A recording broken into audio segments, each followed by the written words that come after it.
Every episode celebrates original content written by real people who experience real emotions. I'm Rayanne Thorne-Kruger. Welcome to Real Words.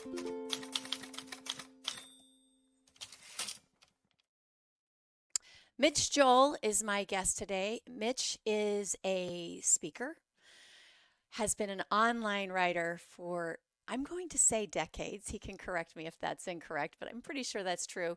And a published author. Welcome, Mitch, to Real Words.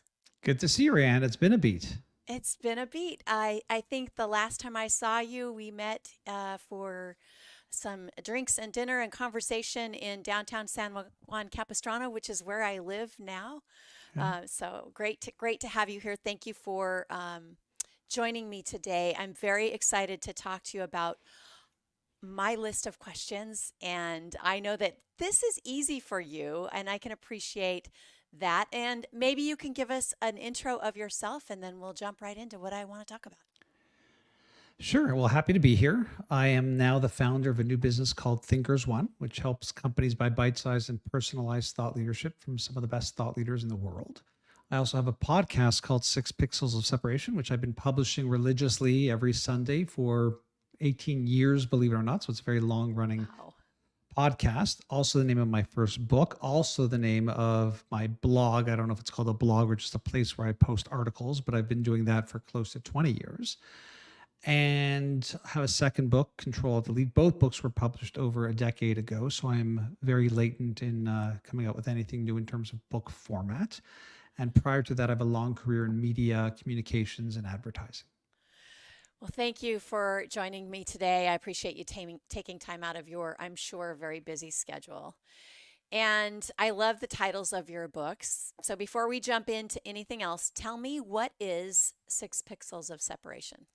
I would love to take credit for it, but I was actually writing an abstract for a keynote presentation on how to build a personal brand. But this is in the early 2000s. So it was long before this was a thing. I was one of those people who was very early into social media and thinking about how we could use ourselves and have all these tools to broadcast. And here we are in this incredible world, a quarter of a century later.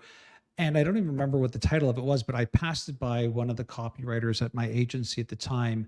And they had in the description written something about, we are no longer in a world of 6 degrees of separation. The concept created that any one of us is connected to any one of us in the world through less than 6 degrees, but we're now in this world of 6 pixels of separation. And I went, I like that. I like it. And so we changed the name of the blog at the time, maybe the podcast too, from the Twist Image blog, which was the name of our agency, to 6 Pixels of Separation. And it's just a term that I always loved. And even as we've evolved in social media and digital connections, I still love this idea that now we're all intrinsically connected, that we don't even need degrees anymore, that we're all a click away from one another. And I've just, it's the hill that I'm going to die on at this point, I think. I'm just sticking with it. Longtime online writer. It's changed a bit since you first started writing. I can remember my first blog post on MySpace. That was the first place that I decided I'm going to try some online writing, and got a little traction there and really liked it and enjoyed the aspect of it being editable content and updatable content. I love that. So tell me about the transition from, so you've longtime published writer, 10 years, transition from being an online digital writer to writing an actual book. Right. So the context for just digital writing for me goes prior to the social web. I was actually a publisher of music and entertainment magazines.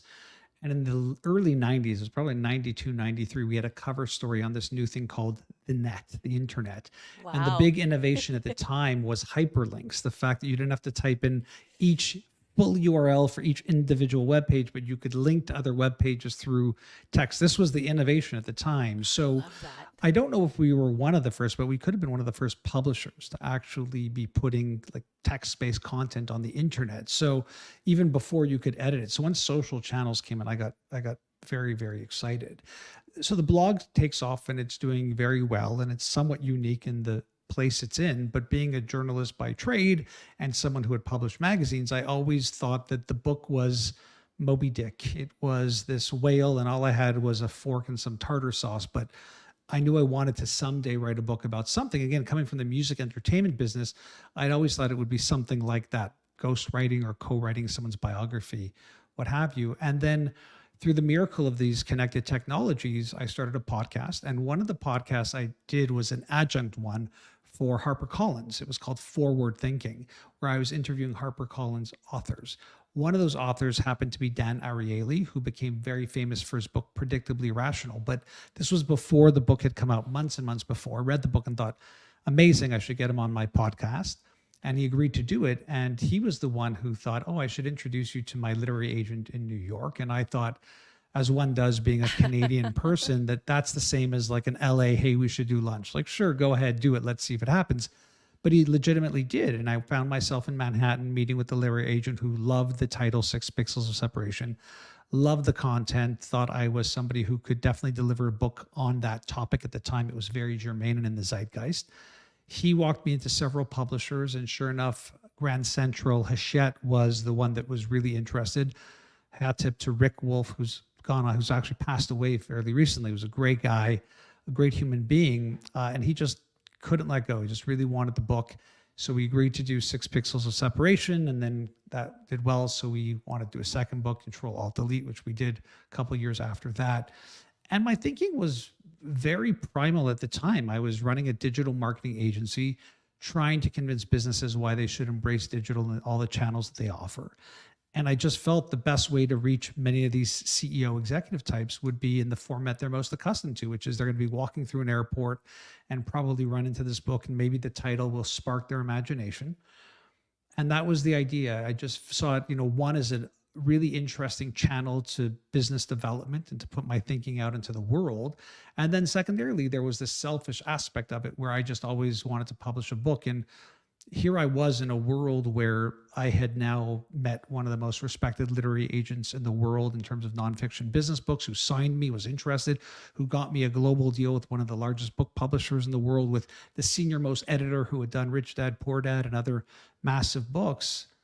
Who am I to say no to such opportunity, Rayanne? Right. So I just capitalized on it, and I thought it would be a fun thing for us to do. And it turned out to be a great experience for sure. So one of the things that I want to get to in a little bit is technology and its impact on writing, on producing original content. But before we get there, I want to ask you about a quote that as I was looking up about you and reading about you, a quote that you shared, probably have shared multiple times at different conferences, because you are also a prolific speaker, public speaker. You speak at events and are sought after for that. Technology has removed technology from technology. Yeah, I haven't used that one in a while. That's why I laughed a little bit. Right. The idea was that for many people, probably closer to my age, the idea was technology was always this hurdle. For those who remember the blinking time on their VHS, for those who think about always using their kids as tech support or IT because the printer doesn't work or the computer crashed or the software doesn't work. We hit an inflection point. At the time I had probably said this, where we needed to get over that hurdle, because the truth is that tools like the iPhone and other social tools we had fundamentally removed the technology from the technology. This fear that we have that it's this hurdle, we have to sit down and spend time with it, we have to learn how to use it. I have to. Somebody has to teach me. Very intuitive. Yes. Pick it up and swipe left or right, and it's easier to use than anything you could imagine. And that was really maybe a quote more of the times than it is of now. But that's just been proliferated at scale is the only thing I would say about that quote. But it's nice to hear, because I haven't said it or thought of that in probably 15 years. I also liked you said, don't confuse destruction with disruption. Yeah, that's more modern. And well, I think all of us that have been doing this for a while, anybody that's been in business the last 20 years has seen a lot of destruction that was called disruption.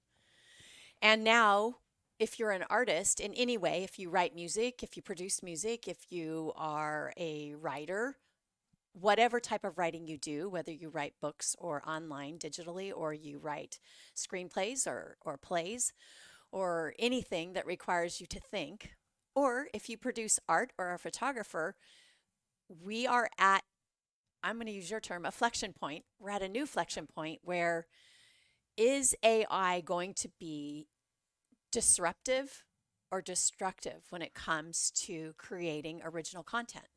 So Yeah. I want to hear your thoughts about that. Disruption's in the eye of the beholder at this point. You could look at this and think, well, that's completely destructive, because it can be, or it can be simply disruptive, which is this opportunistic place where we can take and learn from it. So, as a writer, I can tell you that I have been neck deep forever in all of these generative AI tools. And I'm at the point where I have trained and reinforced learning with my own bots to a place where I am almost an editor slash ghostwriter for Mitch bot versus Mitch. I can give it the prompts I require for it to do the preliminary work for me to clean it up and then edit it and add maybe a bit of sarcasm or joke here and there. But that's where we're at. And I don't see this as a destructive force. I actually see it as a really creative place for me where I'm able to create a lot more, because I'm in a place where I'm not staring at the blank screen or not sure of the structure or where it could go, or toying with things that aren't necessarily in the place that I feel I'm best suited to give my energy or strength towards.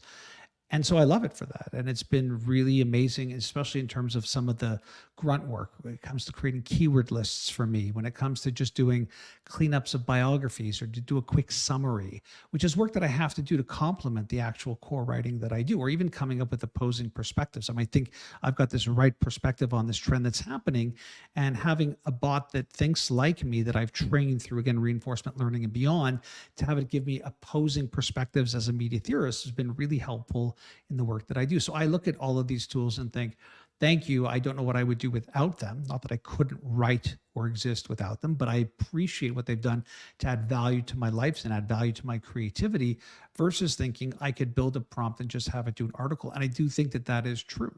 So I worry very seriously about young up and comers, because I do believe that their work traditionally in the copywriting space can definitely be abdicated to a GPT 4.0. Absolutely. Right. So there is a reality of that.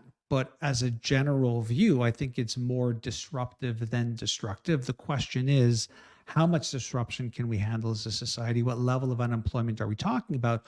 Or are we looking at jobs and tasks that we've traditionally been offsetting to a younger junior writer, that maybe that work doesn't need to be done by anybody? And so this is the big problem, the paradox of generative AI right now, which is we have to be able to look at it and understand that it's disrupting the knowledge worker. Writers, creators, photographers, videos, we're knowledge workers. And we always thought, up until not that long ago, a couple months, oh, you could never have a computer do this work. And suddenly it's able to do this work. And so we have to reflect, where am I adding value? What is the most value I could add? How do I do that with these tools? How do I use it to complement the work that I'm doing? I believe that there are boundless new opportunities that will be created, and you have to find yourself in that space to figure out what is the work you want to do. There's always going to be purists who just want to do the writing. And I do think that those people will both be disrupted and also need to figure out what is a different path in a world where it may not be as traditional as nothing else is creating words but writers, to a world where everybody can create some level of work with writing. Again, out of the box, it's not creating anything that's all that impressive or interesting. But I can tell you that through some basic training with somebody who is a writer, it's able to do some really impressive things. So as a writer, as somebody who has produced 2 books pre-generative AI, when you consider this next whale you need to get, how is it going to be different for you? I don't know that it will be, because I don't necessarily know that I'm in the headspace where I want to produce and publish another book, only because I really struggle with book sales, what books mean in our society now more than ever. And again, I'm somebody who reads 1 to 2 books a week. I love them. I interview authors on my podcast all the time. I'm fascinated by it. But if I think about the actual value for someone like me in a world where I am doing a lot of radio and a lot of content creation, a lot of podcasting, a lot of articles, a lot of posts on LinkedIn, whatever it might be, I don't know that there is the need for the time and concentration for me personally to create a book. Also, even the publishing world has changed. Advances are not what they were when I did my book deal. A lot of people are self-publishing or doing hybrid publishing. I'd also challenge you to say, look at the world. Think about the biggest business book ideas we've seen. So the big ones might be The Subtle Art by Mark Manson. It might be something like Atomic Habits. Those books aren't new. They're fairly old, actually. They've been out multiples of years and still rank in the top of the bestsellers lists. We've been through a global pandemic. The entire way we work has fundamentally changed. And you're telling me no other book has been able to break the zeitgeist and have that type of impact, whether it's a tipping point like book? We haven't seen it. And I do sit back in awe of that and wonder, why is it that in this world, we haven't had a book that has resonated at that level in a world where we have totally changed how we think about work and how we operate, which makes me question the value of business books in terms of how we look at content or create content. So I'm not dismissive of it. I read them. I just haven't seen one that has moved me or propelled me like that. And I don't think the market has either, based off of the bestsellers list. And that's a provocation we should all think about as people who want to publish a book or put an idea out there. Is it worth it? What does the landscape look like? Why are you doing this? Where's the value in it? And ultimately, is there a consumer? Is there a reader at the end of all that work? Right.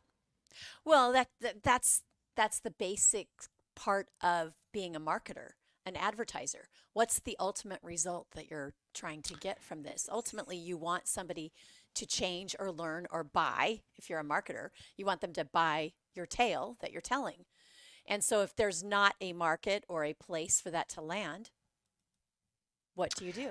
Yeah, but you also had a world where publishers took chances. And I recognize the model because it's similar to the music business. You have a lot of massive hits, and those fund the other authors like me, where they're going to throw a bunch of stuff at a wall and see what sticks.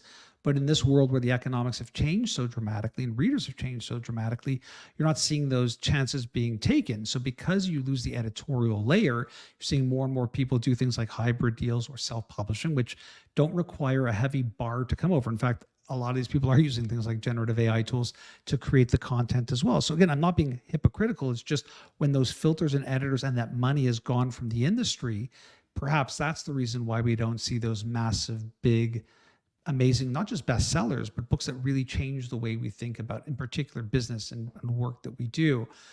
So when that model changes, it's a bit stranger. And when the model is shortened, or the bar to hop over to do this is so low, you don't even need to publish books. You could do it on demand. You could just write a book today, publish it tomorrow on Amazon, and then have it published on demand, and that can work. So yes, you are an author, but it's a very different model than the world where you had editors and publishers, and when should books Right. come out, and how do they come out, what do they look like? So the models change. That's fine. I'm okay with this disruption is my topic. It's the thing I love most. I just don't know, for me, if the value model is there in terms of effort against result. That makes sense. So, having grown up basically in the music industry, how do you think generative AI will impact musicians and artists? I think the tools are going to keep getting better. So the ones who believe, oh, it's just taking some historical information and guessing of the next letter or the next, yeah, it is doing that, but the result is already very impressive. So I don't care if it's faking it or if it's a real artificial intelligence, the result is still really good. Meaning that when I input something, the output I get is typically, I think, a better first strike than I would be able to produce. So what happens is you have more creators being able to create things. That creates a lot more content. It creates a lot more disruption in the sense of how do we find and filter through this content. But I do believe that in that process, you also find a lot of gems. And that's always what we're looking for, is the gems, the things that resonate with us. So I don't know, I could care less if somebody uses generative AI tools to create things like music, as long as it strikes a chord in me, as long as it means something to me. My joke, and I think I heard it originally from Sarah Silverman, the comedian, she said something like, I don't judge my ear holes. And I always love that line. I think about that a lot because there's a lot of songs that are on my forever playlist, meaning songs that I never tire of. I could listen to a million times. And other people might think those are complete cheeseball tunes that are terrible. I don't judge what I like, what I don't like. So if generative AI can come up with something that moves me, I'm down for it as much as I would be as if you came up with something that moves me. I'm not so precious with this idea that humans are the sole relegation of creativity. Interesting. Okay. I do think that these generative AI tools have proven that even in their more simplistic form, they can be extremely impressive. So when something's impressive, I'm able to acknowledge it, look at it and think, okay, am I trying to beat it? Am I trying to join it? Am I okay if it replaces me? It might. I mean, we could very well get to the point where Mitch Bot is a better writer and has better ideation than I can in my clouded, busy, little simple human brain. The challenge with this is we have egos, and our egos would like us to think that all of the work we did to build some type of advanced degree, or all the hours we've toiled away on a keyboard coming up with the perfect prose, are somehow perhaps unique to us. And my big illumination through these generative AI tools has been maybe not. And maybe that's what we need to think about. It's almost like the streams are crossing of the right and the left brain, right? Because for so many millennium, we've had artists and scientists, right? And now that those streams are crossing. So it'll be interesting to see what the next 5 years brings when we consider what the last 5 years. We used to say what the next 10 years and 20 years, but now it's shortened. But Yeah, that time span is shortened. Yeah, I think it's actually a couple of months. I just think about agreed. what makes somebody creative. It's your inspiration. What makes us unique is other people acknowledging this taste, this flair that we have. Well, now you have these systems that are taking in more inputs than we ever could, can hold them and handle them all at an equal level, and then based off of an output at a much greater speed, that type of thing that we would do while picking and choosing in our own brains and emotionals and where we're feeling at the time. I just look at it like a losing proposition. It's like the calculator is going to always be quicker and more accurate than I will at the addition, multiplication, subtraction, and division. Perhaps the generative AI tools will be easier and better to find what I was looking for because they're able to access more and output it more. I don't know, but it's looking more and more impressive. We might dumb down society because instead of thinking it out and hashing it out in our own brains or writing it down, we just have to ask or push a button. Could be.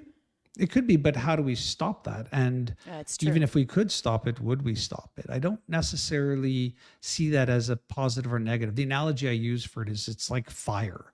The advent of fire changed who we are as human beings and allowed us to thrive for centuries. But it's also the thing that can burn down your home and cause a great amount of damage. It's how we use it.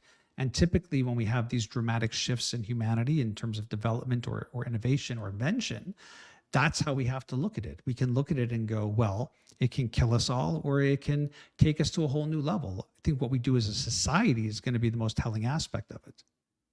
For sure. I just remember being told when I had made this major purchase of a Palm Pilot, we're not going to use it anymore. My boss coming in and saying, we're going to switch to Outlook, and then we're not going to use Blackberries anymore. We're going right to smartphones. So there's always going to be innovation. This just feels like it's the soul. The soul is being innovated now. Yeah, it's disrupting what we do, and that's the challenge. Yeah. That's just what it is. It's disrupting knowledge work. And if you said to me, like, what type of knowledge work is look, a lot of very senior people who have very advanced degrees come to work every day because they have historical work that they can replicate for different types of clients.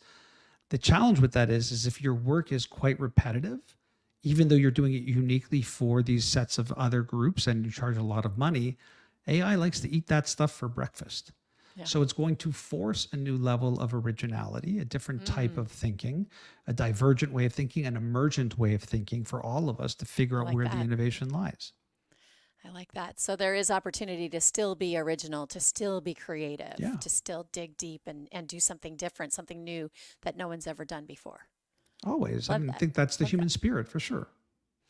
So as a speaker, and I know you're pretty prolific at this, when you are coming up with, now because I know some speakers, they put together one particular speech a year or one per season. Right. Do you tailor that for a specific group? Do you come up with something new each time? How do you select your content for a new speaking gig? I work really differently than most speakers, but as I tell the story, I feel like more speakers are working this way, which I think is great. Yeah. I've been speaking professionally for close to 2 decades now, like with representation, meaning I really only speak when my agents come to me and say, hey, this is the date, this is the place, can you go? What I've done historically is every day I'm just consuming content. I consider myself an infovore. And as I find things that I like, I build a slide for it. Very remedial, nothing crazy, just a slide as a placeholder. And over the years, I've accumulated thousands of slides. So, am I going back and using thousands of slides in a 50-minute keynote? I am not. It's typically the same amount of slides, usually somewhere in the 40 to 50 range, depending what I'm doing.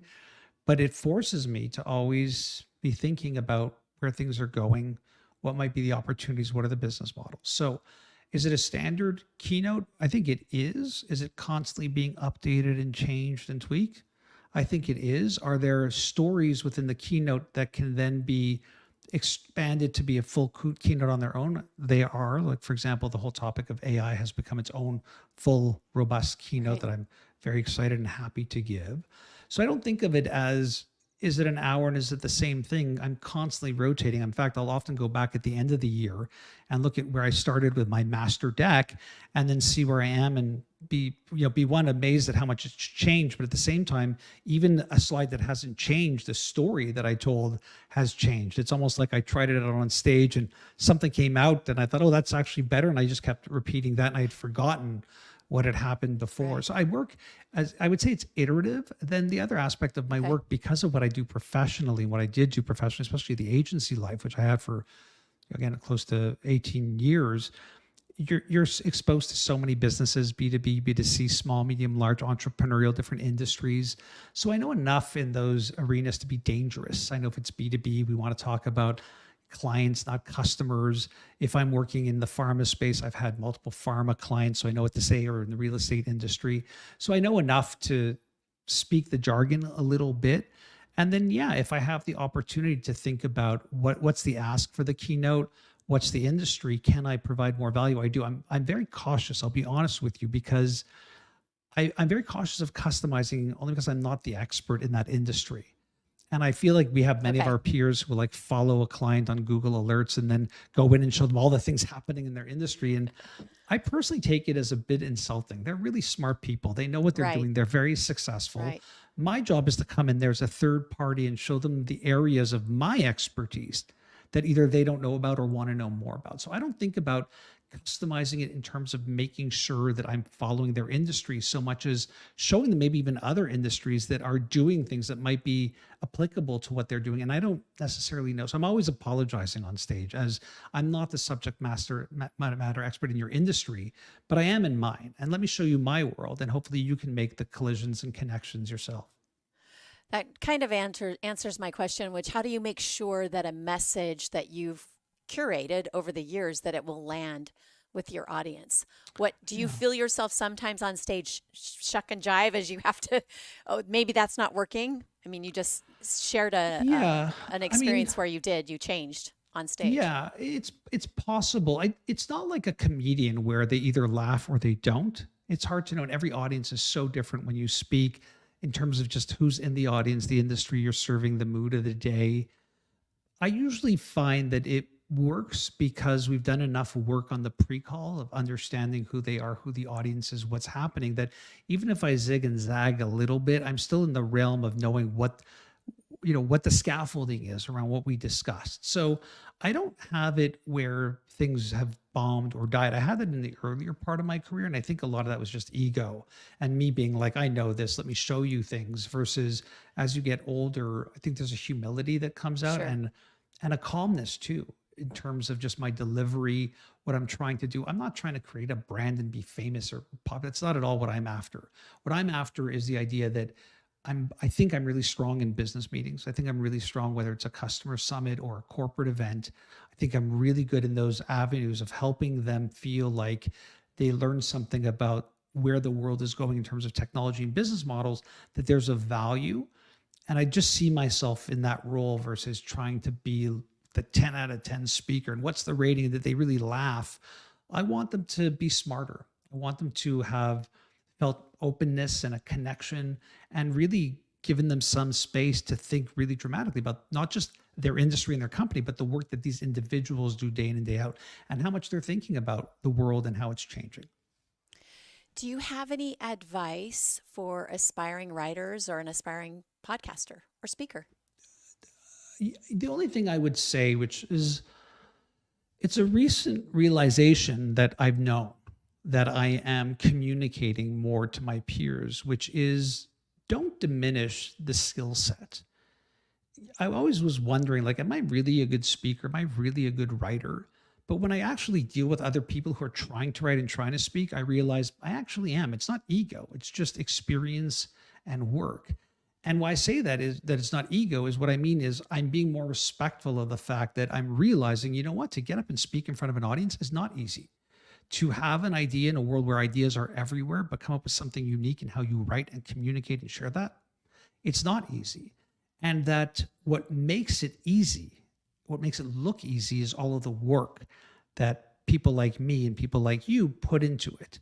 So I love getting that comment of, you look so comfortable on stage. One is, I'm not comfortable on stage, but two is, it's a resounding check mark to me knowing that the work I have put in comes off that way.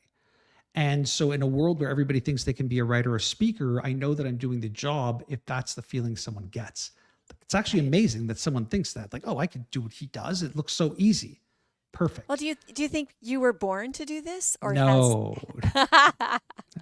I don't. I think about this a lot. That I have friends who are in insurance or friends who sell Right. different products and services. Do you think they woke up and thought, I'd like to grow up to sell squat racks, or I'd like to grow up and sell insurance, but only to B2B companies that are in this? It's like, I don't think any of us really believe. We all think we're going to be firemen, models, professional athletes, musicians, and then we wind up in these other jobs.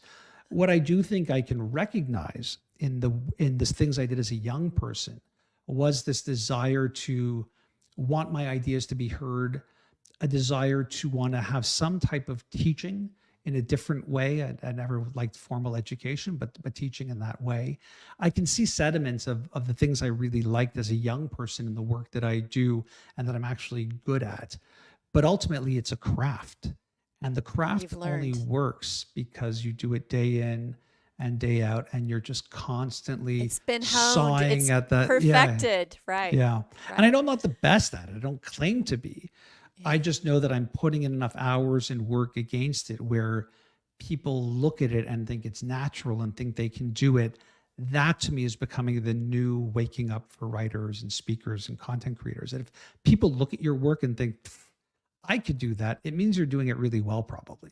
That's good. That's good. If it looks easy, it means you're doing it really well. Yeah.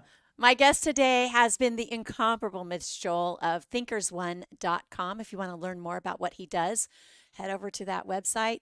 Sounds like he releases a podcast a week.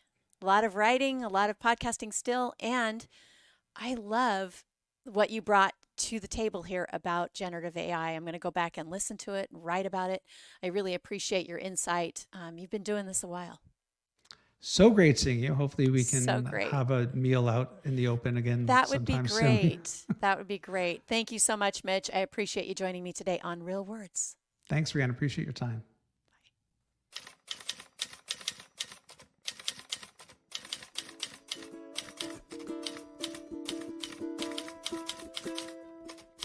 Thanks for tuning in.